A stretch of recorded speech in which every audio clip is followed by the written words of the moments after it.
Netcasts you love. From people you trust. This is TWiT. Bandwidth for Triangulation is brought to you by Cachefly at CACHEFLY.com. This is Triangulation with Tom Merritt and Leo Laporte. Episode 56, recorded June 6th, 2012. Andrew Keene.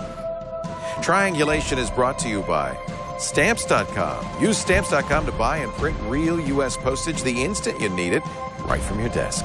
For our special offer, visit Stamps.com, click the radio microphone, and use the offer code Triangulation. And by GoToAssist. With GoToAssist from Citrix, you can take control of your IT world from one simple cloud-based platform.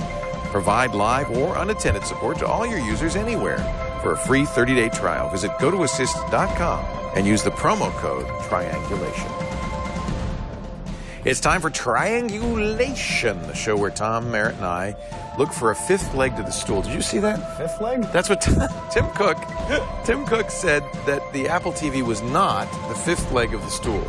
And I thought, what kind of stools does he sit on anyway? Four-legged stools, I guess so, apparently. Yeah. Tom Merritt, host of TNT, and he's dressed for the occasion. Oh, you have a date? I had to go to court. Oh, good. I don't all right. know why. I just threw it on. No, you know what? I like it, and I think we should all do this. And Sarah, I want you to wear a tie, too. I think we're all going to wear ties from now on, and we're going to make our guests wear ties. How about that? I don't think Andrew will go for that. Andrew Keene is our guest. We talked to Andrew when The Cult of the Amateur came out, which was his previous book. But, you know, I didn't know this about you. You're also an entrepreneur. You started Audio Cafe. Yes. Back in '95. Yeah. And now you've become probably the best known anti-internet spokesperson, right? The new book is called Digital Vertigo. I could just give you the subtitle, you get it. How today's online social revolution is dividing, diminishing, and disorienting us. But do you like being called anti-internet? Because you use the internet to great effect. Well, look at what he does for his author's byline, at AJ Keene, his Twitter handle. I don't think you're against the internet. No, I don't think I'm against it. I mean, I'm using it all the time. I'm an entrepreneur. I'm on it all the time. And I think this book is a little bit more forgiving of the internet than my first book, which was... Would you retract what you... The first book, The Cult of the Amateur, was basically the premise was here come the losers, the people who can't make content, and watch out. And we're going to... Do you think that that's still true? That's still the case? Well, I think the book has actually aged pretty well. When the book came out, it was almost universally condemned, particularly by your audience, I'm sure. They probably burnt it. And I think, looking back, I don't think we're still struggling to figure out business models. The crisis of journalism, of the music industry, that hasn't gone away. Hasn't gone away. Yeah. So I'm all in favor of Spotify, but it doesn't seem as if they're really enabling the support of a viable income for musicians. Right. The journalism is just as much in crisis as any time, and piracy hasn't really gone away. So I think a lot of the things, everyone has always assumed that a business model would emerge. I've heard it for 15 We still assume years. that for Facebook, right? Yeah. It's all going to make sense. Just buy it. And yeah, the eyeballs eventually, or traffic, or right. audience will eventually result in income. It does for Facebook and Google, but it doesn't necessarily for the artist. I mean, in Cult of the Amateur, I wasn't questioning the internet economy. I was questioning the impact of the internet economy on the creative class, on writers, musicians, filmmakers, as a consequence of two things. Firstly, the free economy, and secondly, piracy. And I think those things are... Those are still a problem. Yeah, I mean, there's still a big issue. What is the evidence that piracy is causing a problem? That's what I get hung up with. And I'm not saying that I don't believe it, but we tend to sort of jump right into, like, well, piracy is a problem, so let's do SOPA, or let's do this or that. Where can we get good data that says, here's the effect it's having? Well, you can get it from the music industry. You can get it from the motion picture industry. Can we? I haven't seen any. Well, talk to my friends at the RIAA or the MPAA. I mean, there's two issues. To get hard, exact numbers, I think is impossible. But I think it would be also hard to argue that it's not having an impact. I think it would be hard to argue that you've had two things going on simultaneously with the music industry. You had, I think, a 50% drop in sales of music, and you had the internet, and you had Napster, and you had Kazaa, and all these other networks that enabled basically anyone could get any music for free without having to pay for it at very low risk.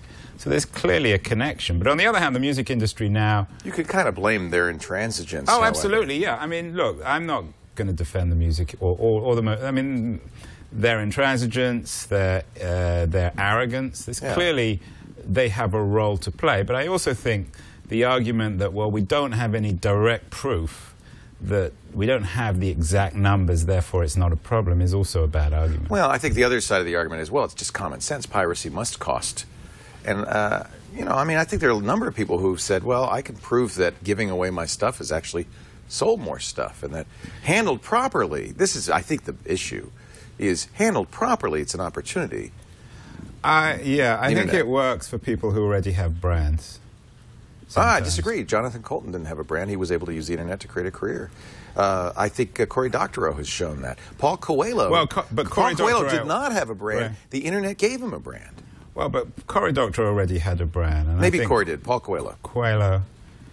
Yeah, but I still think that... In fact, he used piracy to his advantage. But for most artists, it's still hard to give your stuff away. Right. I mean, it's still... You know what? It's always been hard for artists. And I support artists, and I agree anything that we could do to make it easier to be a creator and make a living is a good thing. What troubles me, I think, is amongst some of the pro-SOPA crowd is just this undying hostility towards big media, which I think is bad. There is an anti-corporatism this idea that Hollywood's bad, the labels are bad, the publishers are bad.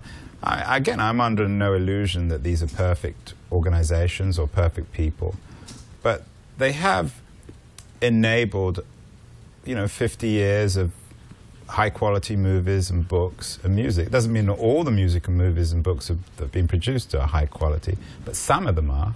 And they have enabled a lot of creative people to make a good living.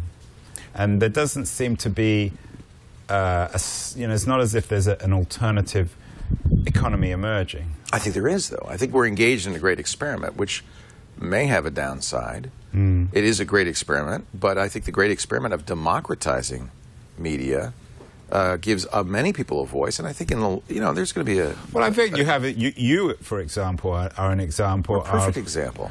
But really, when it comes down to it, how different are you from television? You're just a high-quality broadcaster who has emerged. That's probably my failing, because I come from that era. I mean, I think when your kids and my kids start creating, they will be natives of this new medium, and perhaps we'll use it in a different way. Those of us who are old-timers just use it the way we knew. I mean, this is what I know, so this is what I do. But do you think that this operation that we have here could exist without the openness of the internet? The ability to just turn on a camera. We tried it. It was called Tech TV, and it didn't. It failed. No, but even my book, Cult of the Amateur, would never have been critical of this. I didn't in my Solutions chapter, because you hadn't really had this fancy studio, but if I was rewriting Cult of the Amateur, I would include you as a paragon of what can go right. I would say, here's the future. Right. So what is I'll there take it. Because I think you're right. We have battling overreactions. On the one hand, you have Hollywood saying you're all a bunch of thieves and idiots, and you got to stop it. And then you have the people saying, oh, well, you're over influential and you just want to rake us over the coals and take all our money. And the truth is somewhere in the middle there. Right. But what is the danger of the internet? I mean, again, that's Cult of the Amateur talking, but digital vertigo, how today's online social revolution is dividing. What is the danger? I think what I've learned most of all between the two books is that it's wrong to see technology and the internet as the thing in itself, as the thing that causes everything else. So I think in Cult of the Amateur I made the argument that culture was being killed by the internet. And there was a sexy subtitle, and it sold very well, and it built my name, and I'm not disowning that. I got angry at you just overhearing you at CNET. You did? You were giving an interview. I was like, what is this guy talking about? Good. Well, you see, I had an impact. Yeah, exactly. But I think the reality about the internet, I did a debate last night with, what's his name, the guy up in Marin. Tim O'Reilly? No, he would never talk to me. He's not up, he's in Sebastopol. Yeah. A Grateful Dead lyricist. Oh, John Perry Barlow, yeah.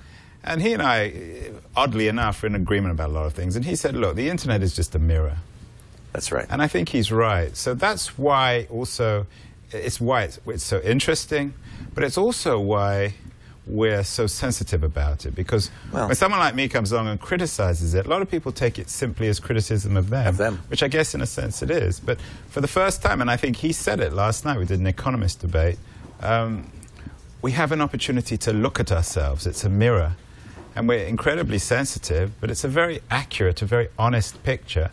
And of course, it can be idealized by guys like Jeff Jarvis and Clay Shirky, but it also can be critiqued by people like myself, Nick Carr, Sherry Turkle. So there's clearly an interesting debate emerging, but I am not someone, I think I've moved, even in spite of even this subtitle, I've moved away, and I think the book reflects that, I've moved away from the idea that the internet is the first mover.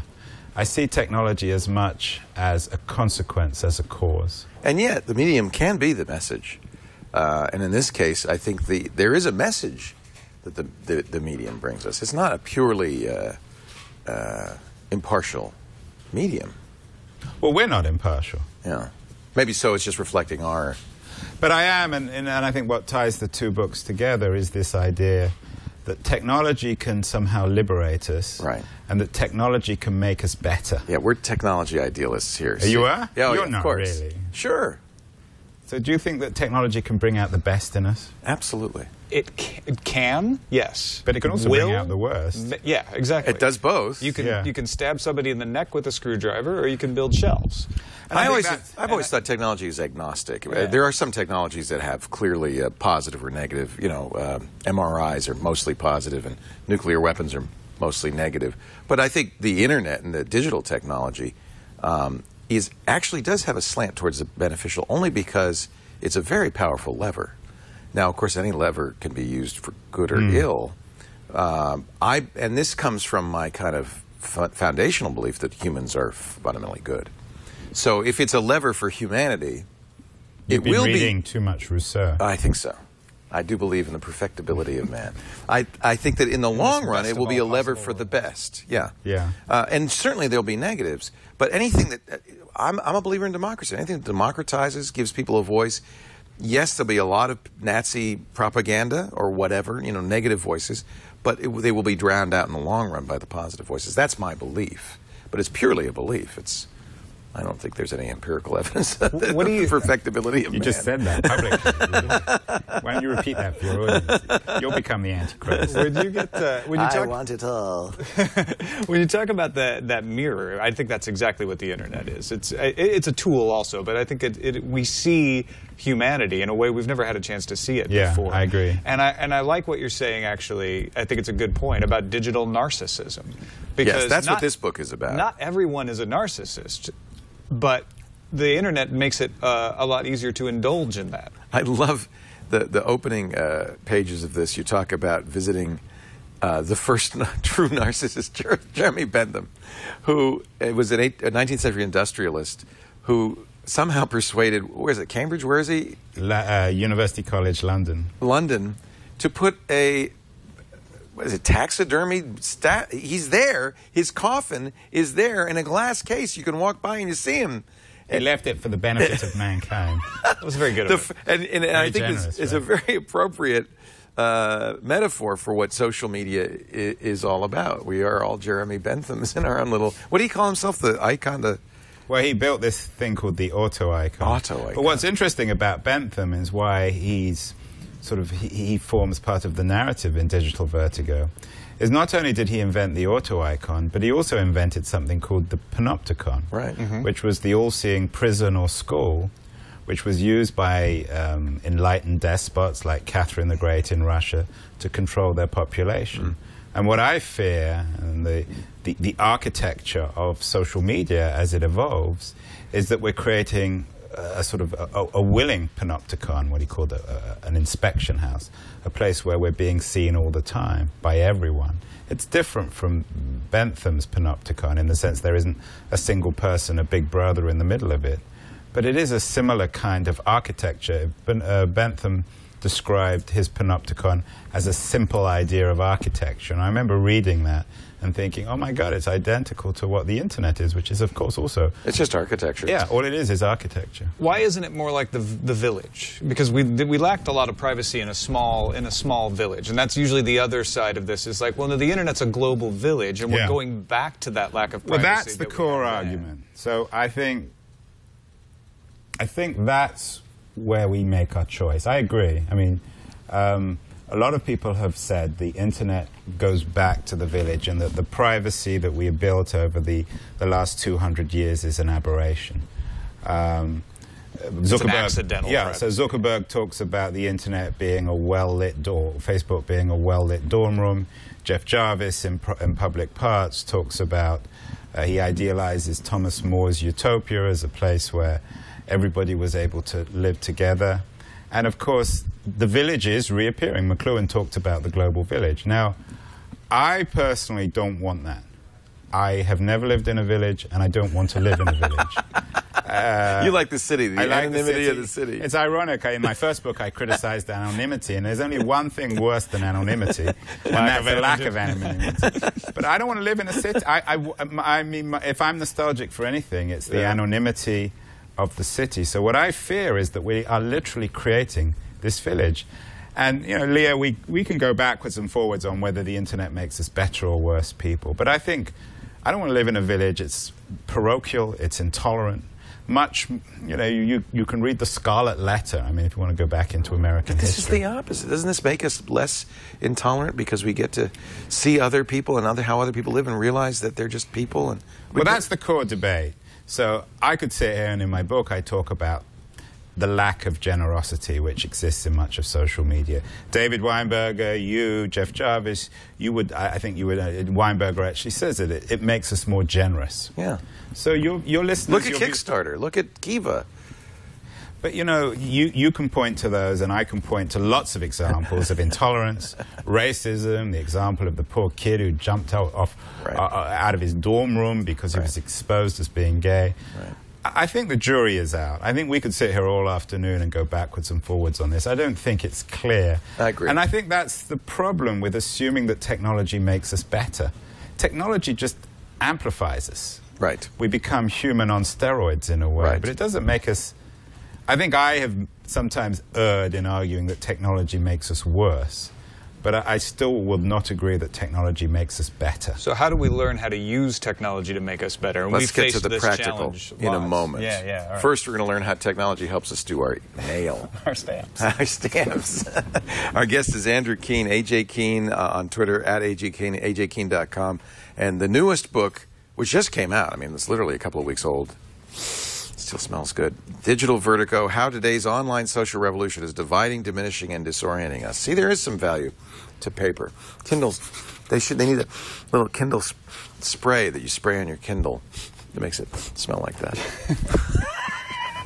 It's like that USB thing that would like give you coffee smell when you visit it. Yeah.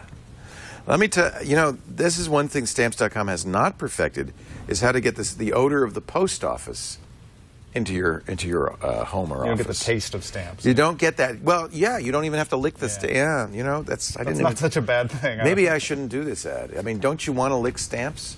Don't you want to go to the post office and just kind of hang? Maybe not. Stamps.com lets you bring the post office to your desk because basically you've got all the postage you could ever want. You print your own U.S. postage using your own computer, your own printer. This is not a postage meter. You don't need one of those. People are still renting postage meters. You don't need special ink. You just need your existing computer, your existing printer, and Stamps.com. It's great if you're a Amazon or eBay seller because they'll fill out the forms for you. International mail, I bet Andrew's sending stuff back to the UK all the time. And you know it's a pain when you want to do that. You got to go to the post office, get the special international postage thing, fill out this does it all for you completely. In fact, you even get a scale that you put this thing on, and it gives you exactly the right postage. It's a USB scale. All of this is yours free right now if you go to stamps.com. And now here's the deal. You see on the front there, it says $80 no-risk trial. Don't do that. There's a microphone up in the right-hand corner. Click that. Oh, see, secret. And enter triangulation. That's a long word. We should really have a shorter name for that. Triangulation. Watch what happens to that $80 offer.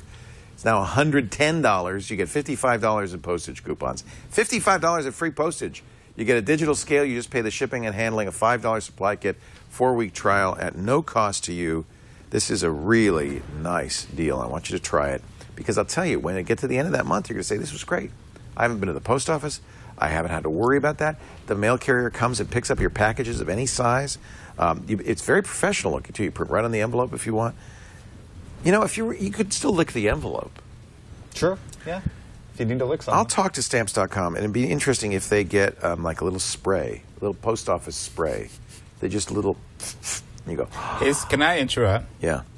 Is going to the post office the most miserable experience? Do you go to the post office a lot? Well, I'm just thinking I'm going to buy one of these because, and I'm not even being paid by Stamps.com, because I think going to the post office represents the most miserable experience of the analog industrial age. I wasn't going to say, no, there is a worse experience, what? DMV.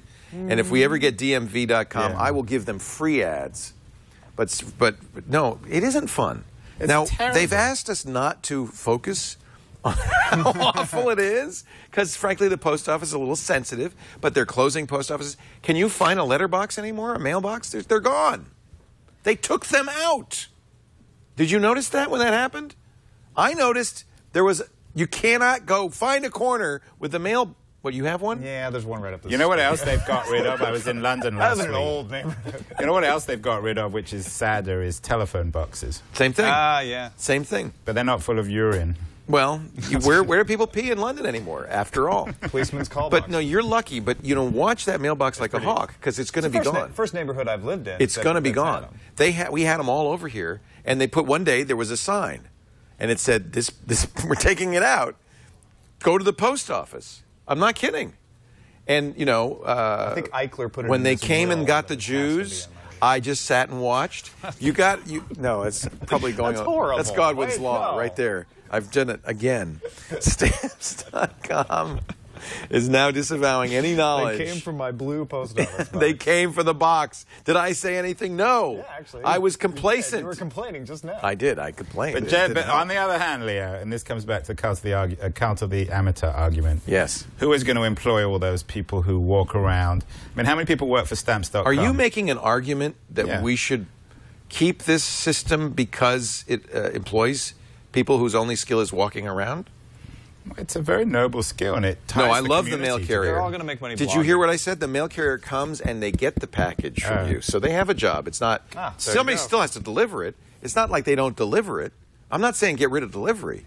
I'm saying that you can print the postage and then they come and get it. So the walkers still have a job. Oh, good. All right? I promise And you. a healthier job than standing behind a desk. Stamps.com. Try it right now. Promo code Triangulation. It does raise an interesting issue. Do we have some sort of obligation to not use these technologies because it will inconvenience people or the music industry or mail carriers? We don't. But on the other hand, I think I had dinner last night after the Economist event with Andy McAfee, who's at MIT. I don't know if you know him. I don't. He and another economist there called Eric Bajolson came out with a small pamphlet on the Kindle a few months ago showing that the impact of technology was creating massive unemployment. Now, he's not a curmudgeon like me. He's not a hardcore reactionary, but he's recognizing the numbers. They're going to write... You should get these guys on your show, actually. We should. They're We brilliant. will.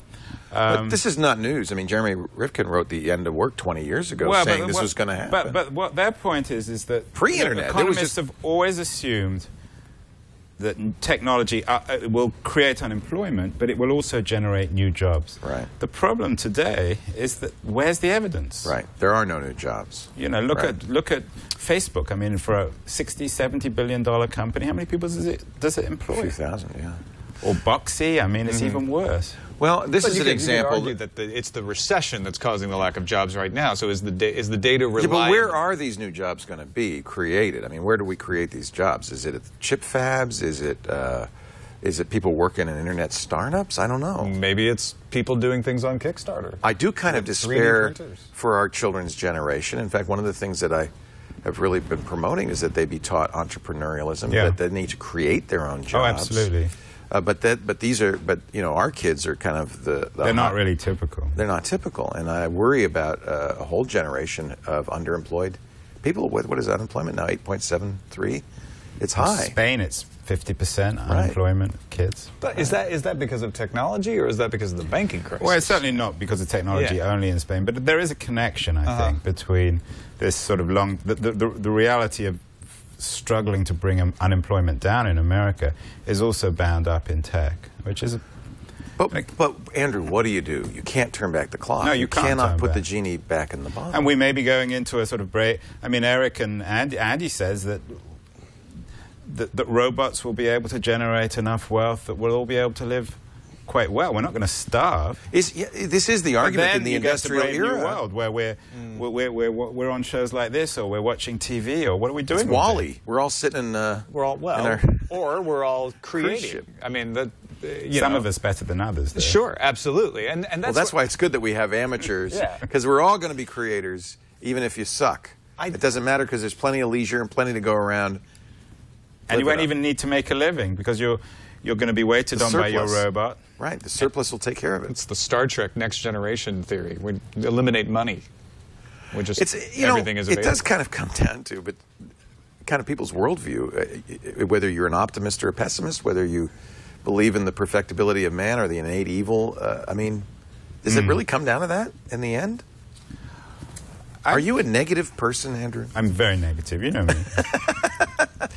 I'm cheerfully pessimistic.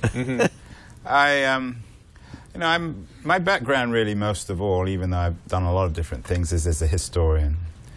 And I've just seen and read about too many periods in history where we believed in what Leo calls the perfectibility of man.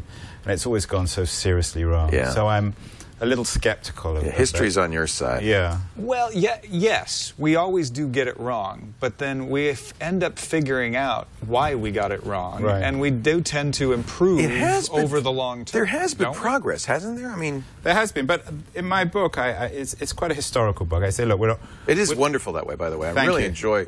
You know, I mean, there's a big bibliography, and there's a lot People of will learn something even if they don't agree. There is a lot of scholarliness, but it's not dense. No, it's very entertaining.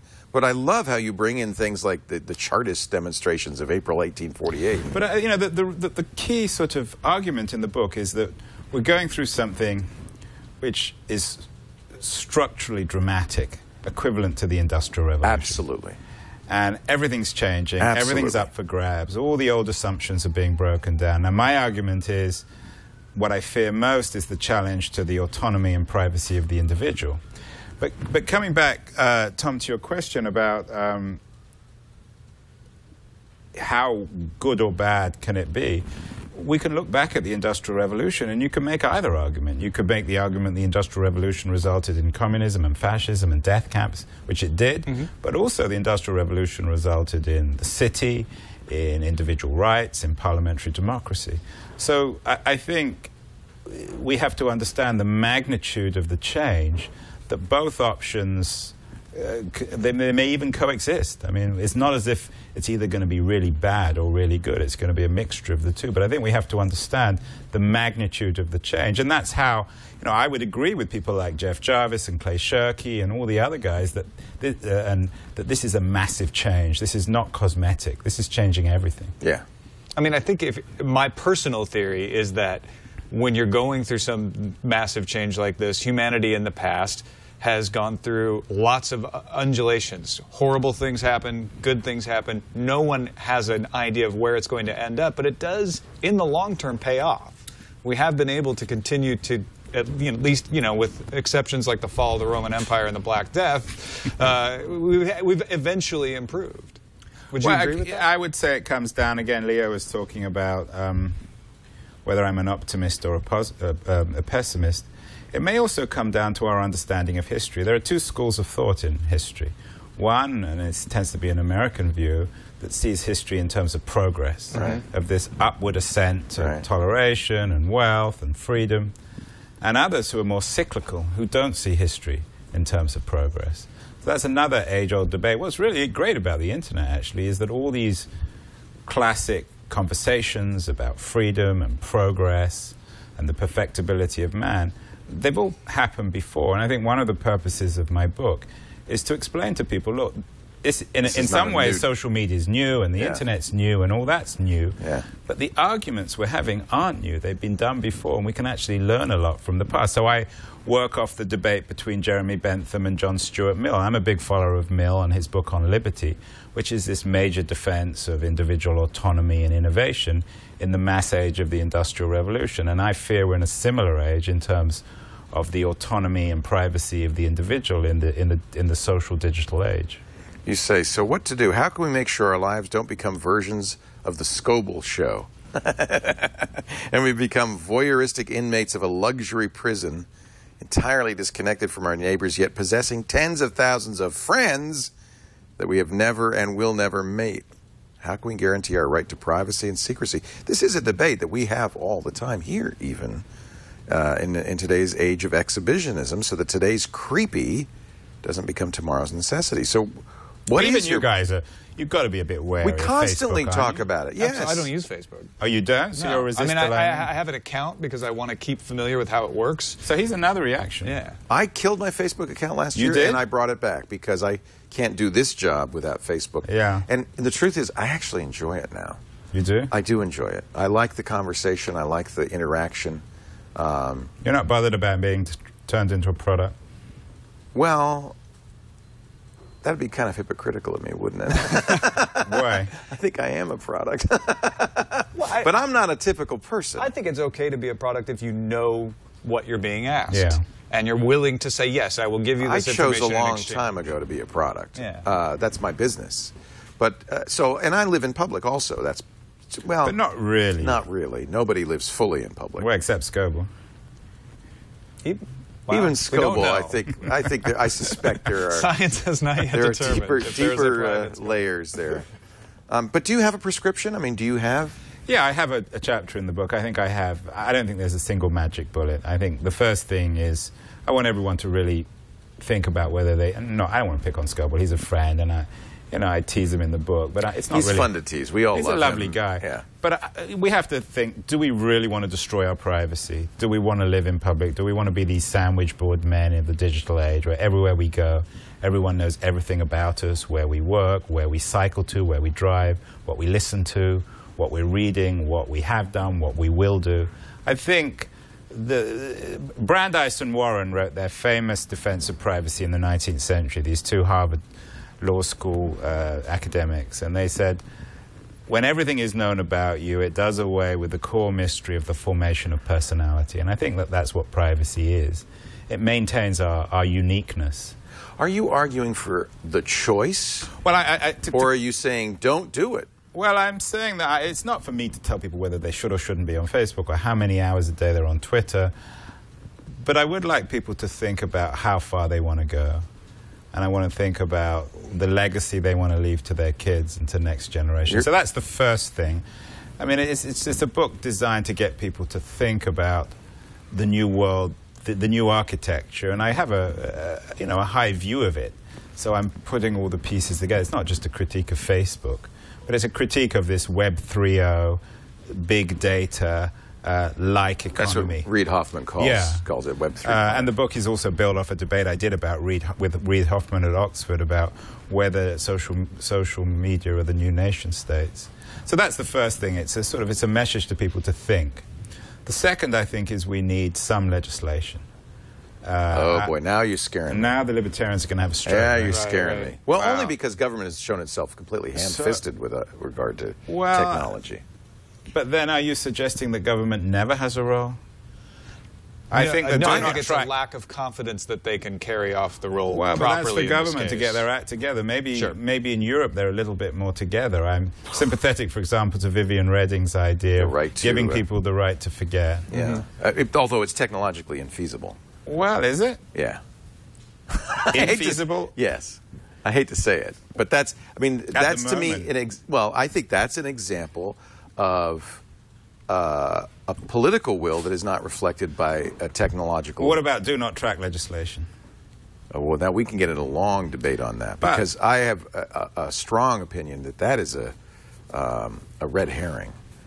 Because tracking, I don't think tracking is the issue at all. In fact, tracking is a misnomer for what's actually going on. Okay, well, encouraging, and I don't want to use the word forcing, but governments getting involved to push technology companies to tell their users much more about how they are and not using I think their it's fine to legislate for choice, to legislate for opt-in, for instance.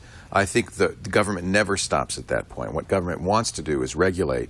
And the unintended consequences of regulating something that you don't in the first place understand, in fact, that even those of us who spend a lot of time, and I include the three of us here, thinking about it, dimly understand, these people, they are Luddites in many cases, and they're making regulations that they don't, of stuff they don't understand. SOPA was a perfect example, and then have unintended consequences that are often completely the opposite of what they intended. I think legislation can be used as a substitute for education in some cases. In other words, what would be perfect is if everyone was smart enough to understand, oh, when I do this on the internet, these are the implications of it. And we say, well, not everybody's going to understand that, so let's put in legislation to stop that. Well, I'm not saying I'm entirely against legislation, but I think we have some other things to do first. I'm with John Perry Barlow on this. Hands off. This is my... I would respond to you, Leo, that you can't use the SOPA argument always. I mean, I acknowledge the fact... Well, it's just the most proximate argument. I think we can go back in time. Yeah, but just because government comes up with bad legislation doesn't mean that all government legislation is bad. Sure. And you're right, government is slow. There's a problem in this country. Can't keep up. It doesn't attract quality people. Right. So I'd rather, next generation Reid Hoffman needs to go into government, a Biz Stone, a Mark Zuckerberg. Let's figure out a way to get our smartest people into government. And this is what Larry Lessig has decided. Larry Lessig initially... Well, he's not necessarily one of the smartest people there, is he? Larry? You don't like Larry? He's not my best friend. Oh, that's interesting. What about I think he's very smart. His purpose is let's reform government. Well, exactly. He realized that the underlying problem to copyright, which he was fighting the good fight on, was, wait a minute, I can't solve this problem until we solve the campaign finance issue, until we can have a non-corrupt government. But we also have a problem in America that there's just a deep hostility to politics, to politicians. Well, that's a shame, because government is us, after all. Yeah, right? so I would accept that. I would accept your argument that, it shouldn't be over-regulated, but I'm not a libertarian. I think there's a need for some legislation. And then I think the real opportunity is with the market. I mean, I'm really excited with Microsoft are doing with IE10. Oh, see, that's, to me, you're talking about they're going to turn Do Not Track on by default. Yes. EveryMe, DuckDuckGo, all these new companies that are making... What's horrible about that? So horrible. Why? Because it completely misunderstands. First of all, the word tracking is so loaded, and it's not what's happening. In fact, we were just talking about this on Twig. There was just an article today from one of the database companies saying, we don't want people's names. We don't want people's individual identities. That's noise to us. We just want to match, and I think this is what people want. We want to match the ads to your interests. But I don't want That's tracking. No, I don't want to be followed. It's not following. That's the idea. See, this is why tracking is such a loaded and bad choice of words. I would argue that it's fine to have opt-in. However, I think that there is an unintended consequence to do not track. Do not track is based on this notion that there is a human being who is literally stalking you. And that's not what this technology does. This technology is merely trying to make sure you don't see the same ad more than 3 times, that you see ads that are things that you're interested in. It's not personal. It isn't. They're not after A.J. Keane or Tom Merritt or Leo Laporte. In fact, that information they don't want. And the problem is that by Microsoft turning this switch on, they're undermining an entire internet economy that is based on the notion of ads that are aimed at you. And I think not, people because their own websites. Well, they do a terrible. The truth is, they do a terrible job, and there's no evidence tracking ads in fact work at all. We don't do, for instance, what we do is ads that are targeted, not tracked, and they do work. There's a lot of evidence that Google ads and Facebook ads, in fact, are horrible. I mean, Facebook is presumably tracking you and knows more about you than anybody else, and they offer you ads that are completely useless. But so it's not an effective technology. I don't like the experience of going to a website and then everywhere I go on the internet having that website fed back to me in an advertisement. I like the idea. I'm not sure if I'll use IE 10. I'm a Firefox user, but I like the idea of do not track being default. And then if I want to change it, fine. But it's much better than the other. Well, no, but first of all, no one will ever change it. Well, then you reverse it, and that's the reality. No one will ever change that. Yeah. Right. So and that's the reality as it is now, by the way. But what do you think of these new wave of privacy-centric companies? Have you looked at EveryMe, DuckDuckGo, Reputation.com? That's where I think the market will really be exciting, because I think there's a real demand. I wrote a piece. I think they're playing on people's fears, and they're actually not doing anything of significant importance. I'm not sure it's sustainable. It's FUD. Because I think there is a lot of FUD out there about privacy, and we may get to the point where they have that there's a problem with privacy? No, I buy that there's a problem, but it's not the problem that usually gets discussed. And it's not a problem solved by do not track. I mean, So how would you solve it? Well, there are larger issues. Medical records. Let's take that as an example, which people are really just kind of ignoring. This is being marched through every state legislature and through the federal Congress. I wouldn't disagree with that. But because everybody's all worried about tracking cookies, which is a very minor privacy infringement, if at all, they're ignoring many larger issues in privacy. I agree. We should have the right to privacy. I'm not saying you shouldn't have the right to privacy.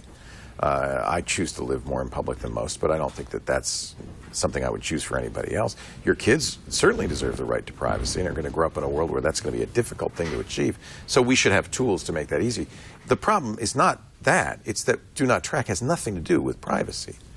It's about targeting ads to you. It's not, nobody's invading anybody's privacy. Now, I agree, you may not like the fact that you visit a website and then you see a similar ad in the next website, but that has nothing to do with your privacy. I think that do not track is great if in the ideal world it turned out that you would want to turn it on because your ads got better. When it's not on, your ads are crap and they don't relevant, but you realize, oh, if I turn on this tracking. The truth is, people don't even see these ads. I'm not sure that it would get to that point. The ads are meaningless. This is a whole broken model that will be superseded. Banner and display ads don't work. I think so. In the long run, this is a non-issue. Do not track hurt you. It doesn't hurt us personally. So, and I'm glad to say that because I don't want people to think that I have a dog in this fight and that I'm trying to defend my business model. It doesn't affect us at all.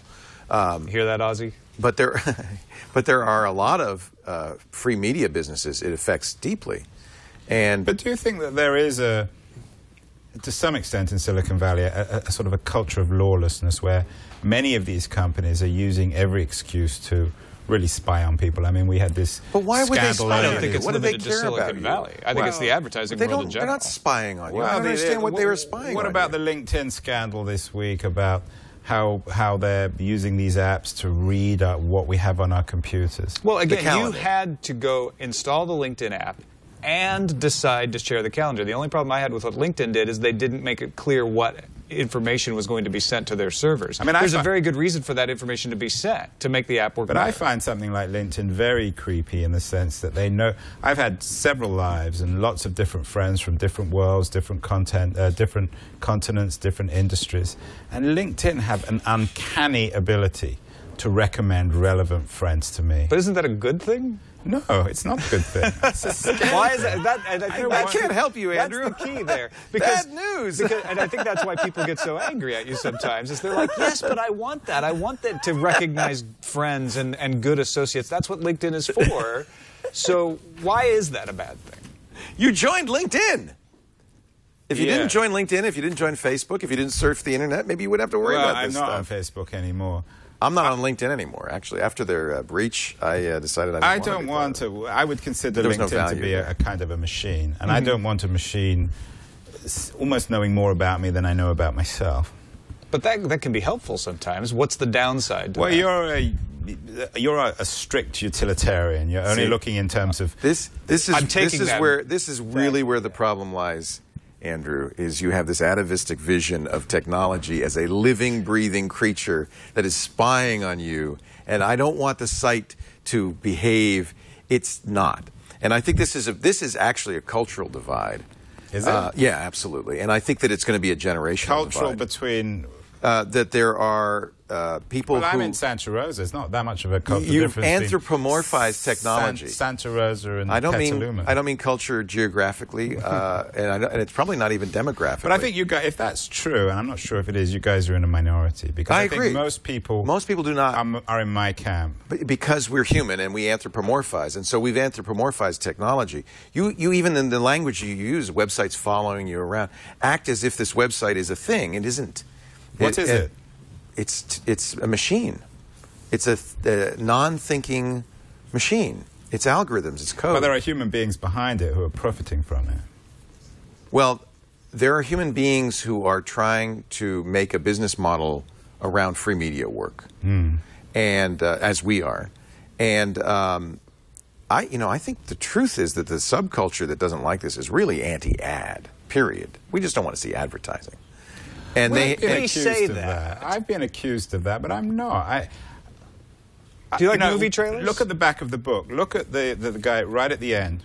Read it out, Leo. Sir Martin Sorrell? Sir Martin Sorrell is the head of WPP, which is the largest advertising company in the world.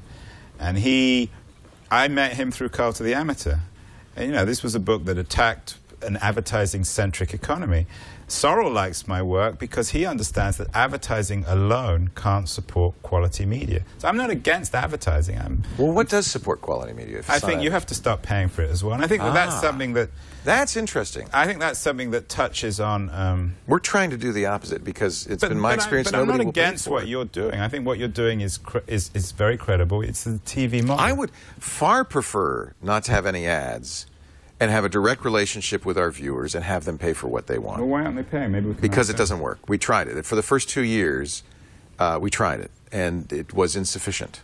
But you see, you have you don't have as intimate a relationship with your users as, say, Facebook does. One of the arguments in the book is that the free model with Facebook and Google doesn't work because the users are turned into products, because they have to be, because the only model is selling advertising. You're not in the business. Well, that's kind of my position. But you wanted this service, and this was the agreement, and now you want to abrogate the agreement and say, well, I want a wonderful free service, but I don't want to pay for it with my data. But hold on. Well, if you don't want the service, don't sign up, and then you have to worry about it. Well, but you're in a slightly different situation where you offer your viewers high-quality content, but you're not in the business of acquiring their data.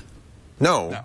And in contrast, say, with Google or Facebook. I don't want to be in that business, so right, I understand the problem with business, it. And I'm sympathetic to that. Yeah. I'm very suspicious of, say, the Facebook model, which is giving everything for free, making it seem as if it's a public utility. Sheryl Sandberg saying it enables everyone to be authentic, or Google presenting itself as a public utility. But the reality is that these are very profitable businesses whose core value is in the acquisition of our data. Isn't the key, though, just educating people to be aware of that, rather than... Yes. I'm not against that. Yeah. So it means simplifying terms of service. It needs to be an explicit transaction. And that's why I use Hitchcock's Vertigo as the kind of metaphor in the book, because in Hitchcock's Vertigo, it's the innocent person who gets turned into the sort of the accomplice, the murderer. Yeah. And that's what's happening to many of us on the internet. I'm sorry. I'm going to take a break. We're going to talk some more. Speaking of advertising. Hi, Jojo. Wait a minute. Andrew Keen's, I'm going to give you a plug, even though it's all wrong. You don't deserve it. Actually, no. I love Andrew. Actually, it's really important. You are the burr in our saddle. And it's some people are the wind beneath my wings. He's the burr in my saddle. I agree with Andrew on lots of things. And I think it's important that we think about these things and talk about them. And that's why we love having him on. The book is Digital Vertigo. How today his kids are getting up saying, we're done. No, got another break. Hold on, stay here. Today's online social revolution is dividing, diminishing, and disorienting us. If you change this to me, how online social revolution is dividing, diminishing, and disorienting me, I'd say fine. Do you mean him or you? Yeah, him, not me. Oh. Me? Yeah, Andrew Keene. But it's a very personal narrative. It's personal. And so us might be going a little far. Some of us. Just one of the three of us. Well, Them. it can. Him. I love teasing Andrew Keene, and I'm really glad he's here. And we're going to have more in just a bit. But first, a word from Citrix, talking about Go to Assist, which we've talked about for years. I think when I started doing ads for Go to Assist maybe 5 years ago. They are 10 years old, and when we first started talking about it, it was all about remote access, you know, and it's the kind of thing any geek knows that the worst thing in the world is to be on the phone saying, okay, hit the start menu. Okay, look for under accessories. Okay, I want you to go. That's a pain. You don't want to do that. You know in your heart that if you could get in there and just do it, you'd fix it in seconds instead of having to walk somebody through it. That's why remote support is so great. And Go to Assist just kind of took it to the nth degree where you can do 8 sessions at the same time. Unattended support, so they don't have to be there. You know, all the tools you need. You could know what operating system, what software is running in the background, what security software, all of that stuff. Now they've taken Go to Assist and they've added a whole other feature, and this is so cool, without raising the price. In fact, if you're an existing customer, you get this. It's automatic. It's monitoring. Now, see, in this light of our conversation, this all sounds scary. It's not. So what you do is you install the crawler on. This is for your client, right? So you're in managed support. You're in IT. You install the crawler. It gives you every bit of hardware, including network-attached devices like printers and network-attached storage, things like that. All the software running. You can set up a dashboard that remotely monitors and lets you know if a problem's about to happen, you're running out of disk space, a hard drive's dying, the network's not responsive, and you can fix it like that, sometimes even with the unattended support. It's really the ultimate in providing managed support. And if you'd like to be in this business or you are in this business, you've got to try it. Free for 30 days. It's gotoassist.com. Simple cloud-based platform. The beauty of Go to Assist is you'll get the latest updates automatically every time you use it. So do your clients. So do your customers. Our own IT guy, Russell Tammany, we gave it to him, and he's really excited about this because he has, what did we say, 355, 300, something like that, clients, individual companies something that he supports. That. 3 of them, 3 people, 355 clients. You need something like this. GoToAssist.com. And right now, Go to Assist is celebrating its 10th anniversary by giving away 10, wow, I popped that P, 10 Android OS Galaxy tablets. Those are those nice ones on Facebook. Yeah, for 10 years. Visit Facebook, like the Go to Assist page, and you're in. That's your chance to win. And I do hope you win, because it's a nice tablet. GoToAssist.com. Use the offer code Triangulation to try. And if you want to win one of those tablets, like them on Facebook. Go to Assist on Facebook. You're a business now. You almost have to be on Facebook, don't you? Well, my business is not being on Facebook. Not you personally, but any other business, except General Motors. Well, I think that's... There's an example of a company that just... Well, I think that hopefully people will read the book, and I make 2 arguments about social media. The first, that it's a sort of a cultural conservative argument that it's narcissistic and that we were spending our time broadcasting ourselves and that's bad and we've got to pull our socks up and grow up and all that, which I think is part of the argument. But there's a more complex argument in the book as well, that in this shift from an analog, industrial, mass society where we all worked in firms to a 21st century knowledge economy, guys like us, where we're all self-employed, a free agent nation. These are platforms for 21st century life. So actually, your argument about Facebook, well, if you don't want to be on it, don't be on it. Right. Don't. No, there's a lot of... The reality is that you have to. I mean, I did a piece for The Atlantic on Glancy and Highlight.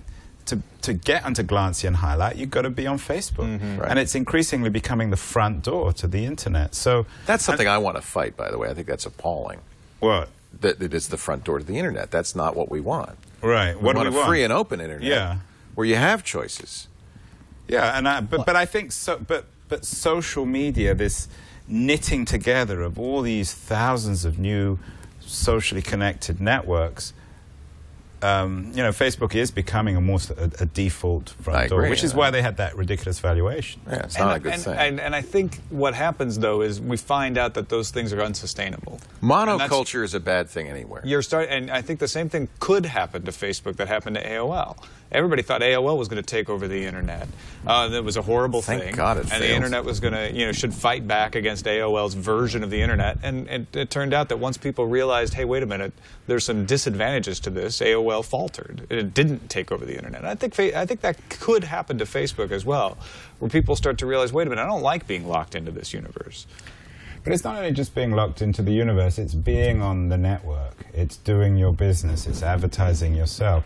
So whether you're on Facebook or Google Plus or any of these new social networks, it's increasingly, I've made the argument that so is your problem with the social network itself as an idea? Well, it's this place, 50 billion intelligent devices by 2020.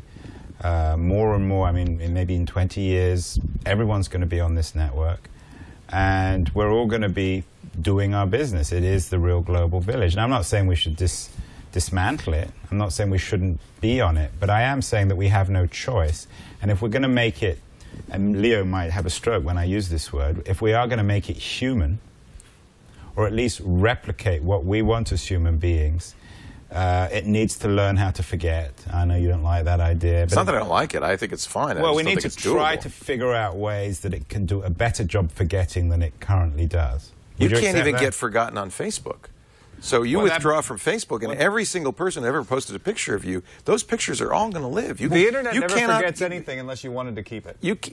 Then it forgets it. Then you can't find it. You can't be forgotten in life either. About I mean, this good luck. technology that's being developed in the Netherlands that will enable data to degenerate? I write about it in the book. Yeah, no, it's a real thing. And it seems like it will work. The thing is, those things are never perfect, so it may work in a lot of cases. Right. You don't. I'm not claiming there is a perfect solution. The issue is that we're intermingled, and you don't control all of the information about you. And so it is impossible to remove all the information about you because it is entirely entangled with everybody else's information. And the notion that you could remove it is like the notion you could erase your life. You cannot. You have had the impacts. It's too late. You can do a pretty fair job of it, but it takes a lot of effort. I don't think it's doable. Try and delete your Facebook account and then go back in 10 years. Yeah, but I guarantee you there's still pictures and information about Andrew Keen all over Facebook. And in fact, they probably could build an equivalent picture of you from other people's contributions to Facebook. But that doesn't justify Timeline or the social graph. I love Timeline. Your whole life on one page. Nobody uses Timeline except you, because it's a narcissistic... And Facebook. And Facebook. It's, of course, a great ploy for Facebook's point of view. Yeah. But that's an agreement. I think nobody's so unsophisticated as to think that Facebook is giving you this because out of the goodness of their heart. That's the problem. There are people out there who are that unsophisticated. Now talk about the naive Why would they think that?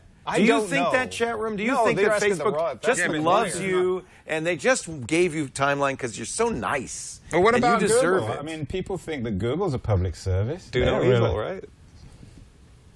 They do have that utility. It was actually very clever of them to have the very clean front page because it effectively looked like a utility. It didn't look like they were trying to make any money off of you. So that was probably a conscious. I think people trust Google more than they trust Facebook. I do. Certainly. I think that trust is eroding. Has its own problems. Yeah. Well, what do you tell your kids? I mean, this is a question I have all the time about my own children. Is what do you tell your kids? We're dying off. We're the dinosaurs. They're the future. Singularity's near. What do you? Yeah, maybe not. That would be the worst thing that could happen to kids is that we don't die off. You better pray, kids, that we're gone. Because you don't want us to hang around. We're using up resources. Do you tell them, are they on Facebook? Do you tell them my kids are both at, I shouldn't be talking about this publicly. Don't say where they are. But they're in a school where they're not allowed to participate in life. They can't watch TV. They're not allowed to watch TV. When they have friends over, they're not allowed to watch movies, which pisses me off because I think that... Do you think that's a sensible... No, I don't think that's sensible. And they don't. They're going, no. No, that's a very, by the way, Waldorf's an interesting theory. It's a very extreme theory. But I think I don't like to turn this into a generational debate because then I'm really on thin ice because I get classified fairly probably as the old guy complaining about how badly behaved young people are.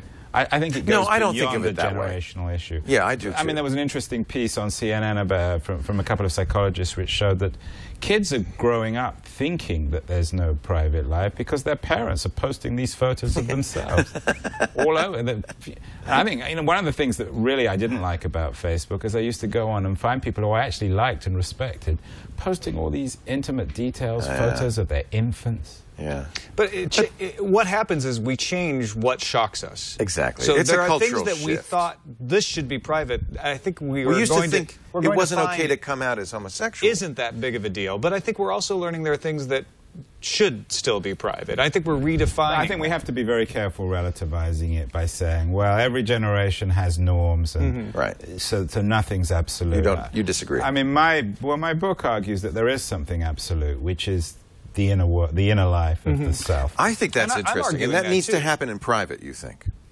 Well, I think it needs to take, much of it needs to take place in terms of the formation of personality, a sense of identity. It needs to take place off the network. Offline. That doesn't mean that they shouldn't be on networks, but it does mean that kids or grown-ups who live completely in public, who broadcast themselves endlessly, I think are shallower, and I think weak individuals create a weak society. Is that correlation or causation, though? Well, it's both. Because not everybody broadcasts everything. No, it's true, and there's only, as we've said, there's only a few Scobles in the world, but the world is shifting. The world is getting a lot closer to Scoble than it is, say, towards me, and I'm a fairly private person. I think that's an interesting premise, though, that there is a crucible of the personality that has to at some point occur in offline. In private, and that makes a lot of sense to me.